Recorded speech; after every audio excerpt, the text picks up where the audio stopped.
Katika pitapita zangu katika chuo hiki cha UoI nimekutana na kiongozi wangu. Huyu ni kiongozi mkubwa sana, alikuwa ni mwenyekiti wa TUCASA Iringa Zone. Sasa naenda kuongea naye mawili matatu. Hebu twende tumsikilize kiongozi wetu ana maneno gani juu ya wanatukasa wanaobaki, juu ya viongozi na mambo mengine pia. Twende kazi. Habari yako kiongozi? Salama, habari ya kwako? Nzuri, kwema? Kwema kabisa. Ningependa uambie watu wewe unaitwa nani na ulikuwa na ngazi ya uongozi gani katika TUCASA Iringa Zone? Jina langu naitwa Maila Samuel Lazaro, ni mwenyekiti wa TUCASA kanda Iringa mstaafu sasa. Sawa sawa.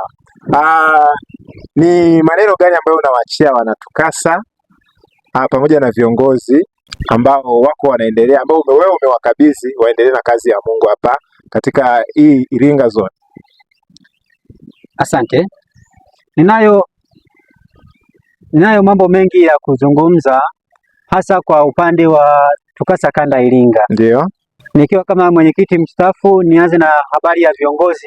Ninawasihi viongozi kutambua kuwa uongozi ni dhamana ya muda. Ndio. Ambao tunapewa kazi kwa muda kusimamia wito ambao tumeitiwa na Bwana. Ndio. Kwa muda. Ndio. Na kwa sababu uongozi wa TUCASA ni uongozi wa kuongoza vijana ambao ni rika la kwetu. Sawa sawa. Kwa sababu hiyo changamoto hazikosekani za kutopatana katika mitazamo.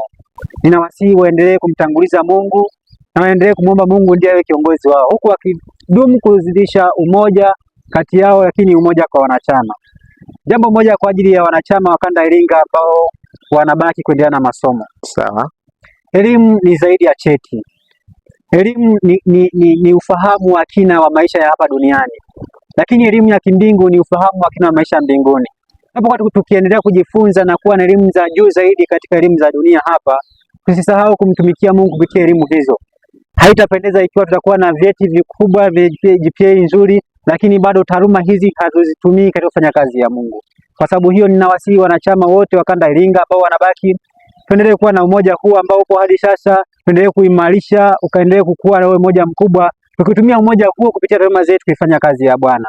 Na tusisahau lengo kubwa ama wito wetu wa kumtumikia Bwana na kuwafanya watu kuwa wanafunzi wake, ili ajapo mara ya pili tukaweza kuishi pamoja kwa mbinguni. Amen, amen. Kiongozi, ni fungu gani ambalo unatuachia la kututia faraja, kututia moyo, lakini kututia nguvu tuzidi kufanya kazi ya Mungu kwa nguvu zote na kwa uimara mkubwa zaidi? Asante. Yako mafungu mengi ambayo ningetamani kuachia, lakini kati ya hayo liko fungu moja ambalo natamani nizungumze na niwaachie liwe kama ni sehemu ya maisha yenu. Ndio. Fungu la Filipi 4:13 nasema, naweza mambo yote katika yeye anitiaye nguvu. Hivyo ninawasihi sana, yote mnayoyatenda yatendeni mkiamini kuwa anayeweza kututia nguvu za kuwafanikisha ni Mungu pekee. Bwana abariki sana. Amina. Kiongozi, Mungu akubariki sana. Jamani, nilikuwa na kiongozi wangu, huyu alikuwa ni mwenyekiti. Kwa hiyo wale ambao tunabaki, wewe kama kiongozi, wewe kama mwana TUCASA, tumeachiwa fungu hapa. Hakikisha unalipitia, unalisoma mara kwa mara, usije ukafa moyo wa kuifanya kazi ya Mungu. Endelea kufuatilia Iringa TUCASA Zone Media. Nitaendelea kukujuza vitu ambavyo vinaendelea. Nikiripoti kutoka hapa katika chuo cha UoI, mimi ni Isaya Zakayo wa Iringa TUCASA Zone Media. Mungu akubariki sana unapoendelea kutufuatilia.